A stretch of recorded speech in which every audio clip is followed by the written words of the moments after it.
सभी प्रभु के प्रेमियों को प्रणाम। आज मन में विचार आ रहा था कि बुद्धि और विवेक हमें प्रभु ने क्यों दिए हैं। अगर दिए हैं तो इसके मायने हैं हमारे भाग्य का कुछ हिस्सा प्रभु ने हमारे हाथों में भी दिया है।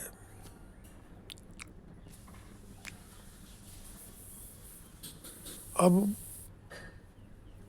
समझें कि कैसे, क्योंकि हमारे जो कर्म होते हैं ना,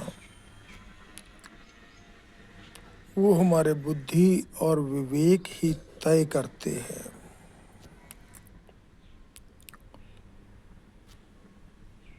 जब भी कोई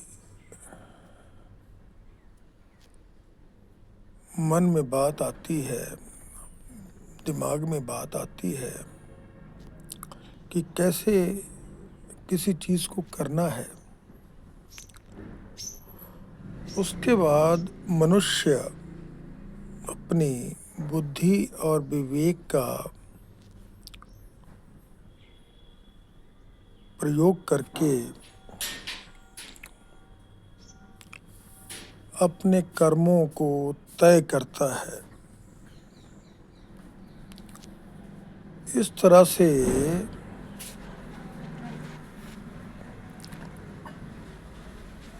वो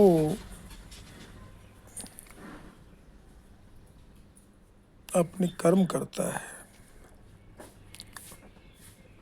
और जितनी अच्छी तरह से वो अपनी बुद्धि का प्रयोग करेगा, जितने सुदृढ़ तरीके से अपने विवेक का प्रयोग करेगा, उसके कर्म उतने ही अच्छे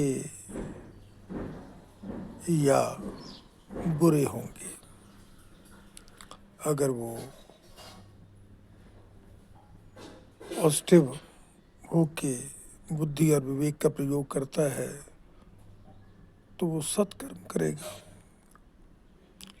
अगर उसने नकारात्मक भाव से अपनी बुद्धि और विवेक का प्रयोग किया तो वो नकारात्मक कर्म करेगा। अब भाग्य का जो हिस्सा मनुष्य के हाथ में परमात्मा ने दिया है, उसका आधार कर्मों के ऊपर है।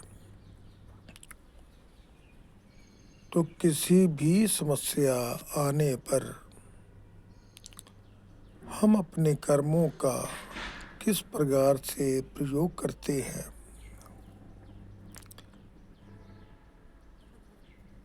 उसी से हमारा भाग्य जो है वो तय होने लगता है। जो व्यक्ति अपनी बुद्धि से अपने विवेक को सत्कर्मों का आधार बनाता है, उसका भाग्य प्रबल रूप से अच्छा होता जाता है।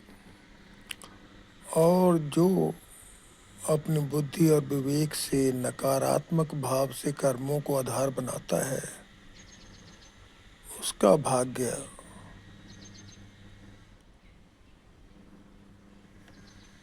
कम होता जाता है। इस प्रकार से प्रभु ने भाग्य का बहुत कुछ हिस्सा मनुष्य जन्म में मनुष्य के हाथ में भी दिया है। हम ये मान के चलते हैं कि प्रभु ने भाग्य को तय कर दिया है, पर भाग्य तय तो किया है, उसका कुछ हिस्सा आपके कर्मों पर भी छोड़ा है। इसलिए भगवत गीता में कर्मों को भाग्य का आधार बताया है, कर्मों को महत्व दिया है इतना। तो हमें अपने कर्मों को बहुत ही अच्छा रखना चाहिए।